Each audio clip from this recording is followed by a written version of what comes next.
अभिवादन स्वीकार कीजिए ब्रजेश मिश्रा का। आप देख रहे हैं द डिबेट। और बहनों भाइयों, हम आपको बताएंगे कि कोरोना की दूसरी वेव ने उत्तर प्रदेश के भीतर कितने बड़े पैमाने पर व्यापक और भीषण तबाही मचाई है। गांव-गांव इस वायरस ने जिस प्रकार से दर्द भरी दास्तां छोड़ी है, उसको देखकर मन कई बार बहुत द्रवित हो जाता है। फिर ये लगता है कि जब सरकारें मदद के लिए आगे नहीं बढ़ रही हैं, तब समाज को और बुद्धिजीवियों को आगे आकर, साधन संपन्न लोगों को आगे आकर मदद करनी चाहिए, उन लोगों की जो इस दौर में बेहद भयानक पीड़ा में गुजर रहे हैं।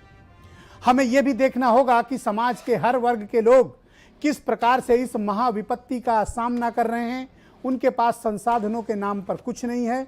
बड़ी तादाद में बच्चे अनाथ हुए हैं, जिनकी कारुणिक कहानियां हम आपके पास एक एक करके लेकर आ रहे हैं।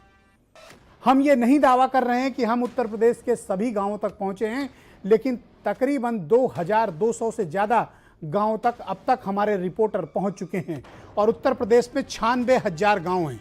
तो आप ये समझिए कि अभी हम लगभग सिर्फ 3% गांवों तक पहुंच पाए हैं। तब ये कारुणिक कहानियां हमारे सामने जो निकल कर आती हैं, ये बेहद खौफनाक हैं और ये बताती हैं कि कोरोना वायरस ने उत्तर प्रदेश के भीतर कितने बड़े पैमाने पर और किस कदर तबाही का वातावरण निर्मित कर दिया है, जो बेहद घातक और परेशान करने वाला है। कल हमने आपको झांसी के उन 3 बच्चों की कहानी बताई थी और उनके दुख भरी दास्तां दिखाई थी कि किस तरह से उनके माँ बाप के निधन के पश्चात एक बूढ़ी दादी उन 3 बच्चों को पाल रही है और उनके पास खाने तक के पैसे नहीं है। बूढ़ी दादी दूसरों के घर पे झाड़ू पोछा बर्तन करके उन 3 मासूम बच्चों को पाल रही है। सरकार भले ही कोई मदद करने न पहुंची हो, अमूमन नहीं पहुंचती है। वहां का स्थानीय विधायक भी नहीं पहुंचे और सांसद झांसी के, वो तो किसी को अपना मुंह भी नहीं दिखाते हैं इस विपत्ति काल में। लेकिन समाज के एक बड़ी तादाद में एक बड़ा वर्ग निकलकर सामने आया। लोग गए उस बिजौली गांव जहां पर ये मासूम बच्चे रहते हैं और मुझे ये बताते हुए बहुत प्रसन्नता हो रही है कि भारत समाचार पर कल हुई डिबेट और खबर के पश्चात उस घर पे लाइन लगाकर लोगों ने मदद की है। लाइन लगाकर आर्थिक मदद की है, राशन से मदद की है, कपड़े लत्ते और सामान से मदद की है। यह बताता है कि हमारा समाज अभी भी संवेदनशील है और हम दूसरों के दुख के साथ खुद को जोड़ना हमने शुरू कर दिया है। यह स्थिति बहनों भाइयों तब उत्पन्न होती है जब सरकारें आंख मूंद लेती हैं और मदद से हाथ खींच लेती हैं। आज इन गरीब बच्चों के घर पे जब गाड़ियों की लाइन लग गई, तब मुझे दिली प्रसन्नता हुई और यह महसूस हुआ कि हम किसी की मदद कर पाए। हमने भी थोड़ी मदद की। इन बच्चों का जीवन सुधर जाए, ये सम्मान पूर्वक समाज में सिर उठाकर जी पाएं, इनकी शिक्षा दीक्षा अच्छी हो जाए और ये कहीं कुछ नौकरी पाएं और अपनी बूढ़ी दादी की सेवा करें, यही हमें चाहिए। और हम एक बेहतर समाज को इसी संकल्प के साथ निर्मित कर सकते हैं। जब सरकारें अपना दामन छुड़ा लें, अपने कर्तव्यों को ना निभाएं, तब समाज को आगे आकर अपने कर्तव्यों को निभाना चाहिए, क्योंकि सरकारें सिर्फ अपनी राजनीतिक साख और अपने चमकते हुए विज्ञापनों में उलझी होती हैं। तब गांव के इन गरीब लोगों के दुख दर्द को बांटने हमें और आपको ही आगे आना पड़ेगा। यह सिर्फ शेखर के परिवार की कहानी नहीं है बहनों भाइयों, यह उत्तर प्रदेश के 75 जनपदों की 800 से ज्यादा ब्लॉकों में बिखरी हुई दर्द की दास्तां है। गोरखपुर से लेकर गाजियाबाद और बांदा से लेकर बरेली तक के उत्तर प्रदेश में हर कोने में आपको इस प्रकार की भयानक विपत्ति मिलेगी। आज प्रयागराज से भी इसी प्रकार की कुछ घटनाएं सामने आई। लेकिन विषय महत्वपूर्ण यह है कि समाज कितने लोगों की सहायता कर पाएगा। सरकारें क्या अपना धर्म भूल गई हैं? सरकारों ने क्या अपने दायित्वों से मुख मोड़ लिया है? और सरकारें क्या सिर्फ बयान और प्रेसनोट तक सीमित हो गई हैं?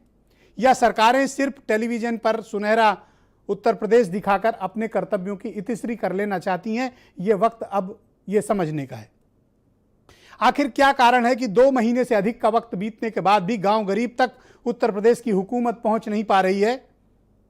कोई तो वजह होगी कि इस नाकामी की। जब यह वायरस ने उत्तर प्रदेश पर भयानक हमला किया, सरकार पस्त हो गई। न टेस्ट करा पाई लोगों के, न ऑक्सीजन उपलब्ध करा पाए, न मरते लोगों को अस्पताल दिला पाए और न जरूरतमंदों को इंजेक्शन और दवाएं। यह सब कुछ चल ही रहा था, तब तक लोगों के घरों पे ये त्रासदी की खबरें आ रही हैं। हम ये उम्मीद कर रहे थे कि सरकार अपनी पिछली गलतियों से सबक ले रही होगी, पर अफसोस की बात है कि सरकार ने कोई सबक नहीं लिया और आज भी ये गरीब लोग, आज भी ये मजलूम लोग भूखमरी के शिकार हैं, दिक्कत परेशानियों के शिकार हैं। इनकी आंखों के आंसू बंद नहीं हो रहे हैं। जिन्हें यह लगता है कि उत्तर प्रदेश में सब कुछ ठीक है, जरा मैं उनसे कहता हूं, गांव की तरफ जाओ और देखो कि बदहाली की तस्वीरें क्या हैं। लोगों ने अपनों को खोया, घर के कमाऊ सदस्यों ने खोया, महिलाएं बेवा हुई, माओं की कोख उजड़ी और बच्चे अनाथ हुए। कोरोना पर का जब भी इतिहास लिखा जाएगा बहनों भाइयों, उत्तर प्रदेश सरकार के कुप्रबंधन की चर्चा जरूर होगी और यह बताया जाएगा उस इतिहास में कि किस प्रकार से उत्तर प्रदेश की सरकार अपने राज्य के मरते हुए नागरिकों को न बचा पाई और न उनकी कोई सहायता तब कर पाई जब उनको मदद की सख्त आवश्यकता थी। क्या कारण है कि न राज्य के सरकार के कर्मचारी और अधिकारी हों या फिर आम गांव का गरीब हो, इस बेबस और लाचारी में जीने को मजबूर है। सरकार के पास हर बात का जवाब रहता है कि शासनादेश जारी कर दिया गया है, बयान दे दिया गया है, अधिकारियों को निर्देशित कर दिया गया है, लेकिन गरीब के घर का चूल्हा आपके शासनादेश से नहीं जलेगा। गरीब के पेट की भूख आपके बयानों से शांत नहीं होगी और कोरोना विज्ञान से काबू में आएगा, विज्ञापन से नहीं। जिस दिन सरकारों ने यह बात समझ ली, हम कोरोना पर भी नियंत्रण स्थापित कर सकते हैं और हम अपने प्रदेश में फैली इस भूखमरी, बेरोजगारी, कठिनाई, लाचारी, गरीबी, मुफलिसी से निजात पा सकते हैं। जरूरत विल पावर की है और उसको फील्ड पर इंप्लीमेंटेशन करने की है। यह वक्त चमकती हुई छवि को बचाने का नहीं है, यह वक्त गांव गरीब के लोगों की सहायता करने का है, उनकी मदद करने का है, उन तक पहुंचने का है। मैं जानना चाहता हूं कि आखिर झांसी का बबीना विधायक अपने इन गांव के लोगों से मिलने क्यों नहीं गए? उनको जवाब देना चाहिए। भारतीय जनता पार्टी के वो विधायक हैं और उनकी पार्टी दावा करती है कि गांव गरीब तक वो पहुंच रहे हैं, तो कहां हैं बबीना के विधायक और कहां हैं झांसी के सांसद? इन दोनों को जवाब देना चाहिए और भारतीय जनता पार्टी को इन दोनों सांसद और विधायकों को नोटिस जारी करके जवाब तलब करना चाहिए कि आखिर जब मीडिया से लेकर हर जगह ये इन मासूम बच्चों की खबरें सुर्खियां बन रही थी, तुम क्या कर रहे थे? क्या हम लोगों का दुख दर्द बांट नहीं सकते हैं? क्या हम मदद के लिए घर पे भूखे बैठे बच्चों को अनाज नहीं दे सकते हैं? क्या उनके फटे चीथड़े कपड़े देखकर हम उन्हें 2 कपड़े नहीं दे सकते? उनको दवा नहीं दे सकते? उनकी शिक्षा दीक्षा का भार नहीं उठा सकते? किस बात के आप जनप्रतिनिधि हैं? और मैं कहता हूं आप सभी से,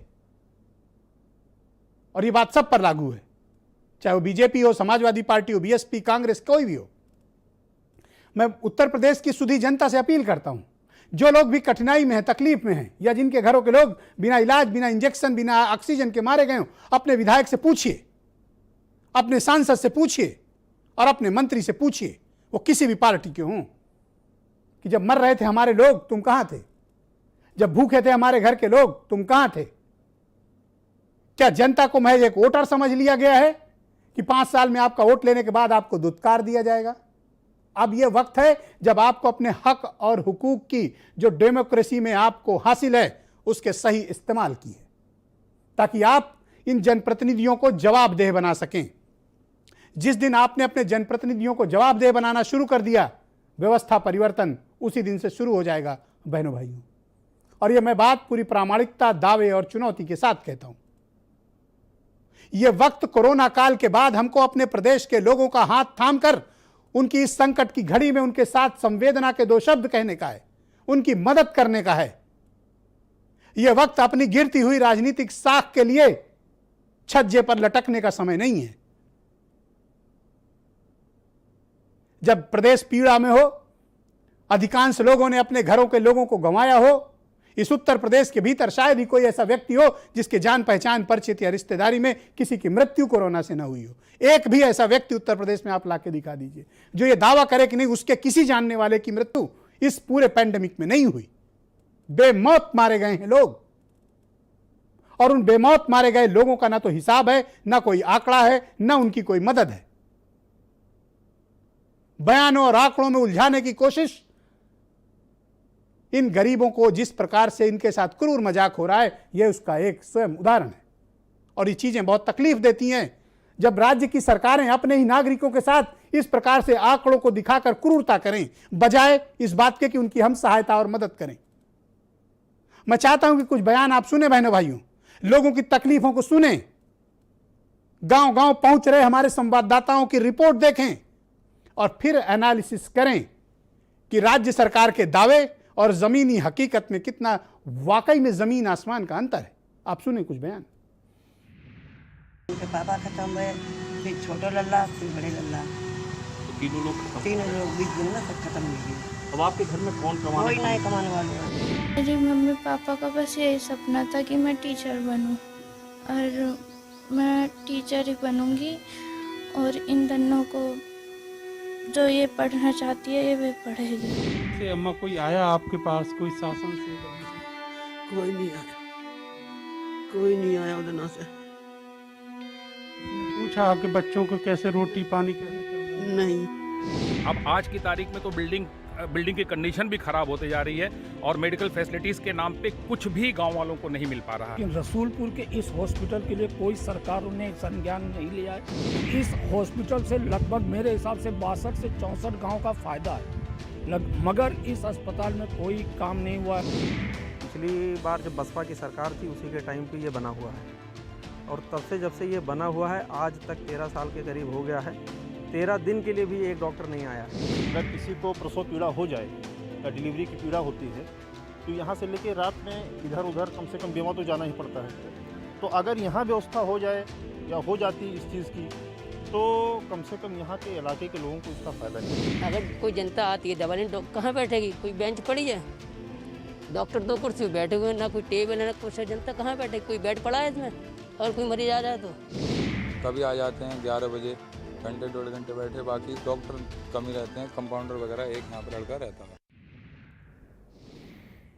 तो आज की डिबेट में मुझे समीर सिंह बीजेपी से ज्वाइन कर रहे हैं, डॉक्टर आशुतोष वर्मा सपा से हैं,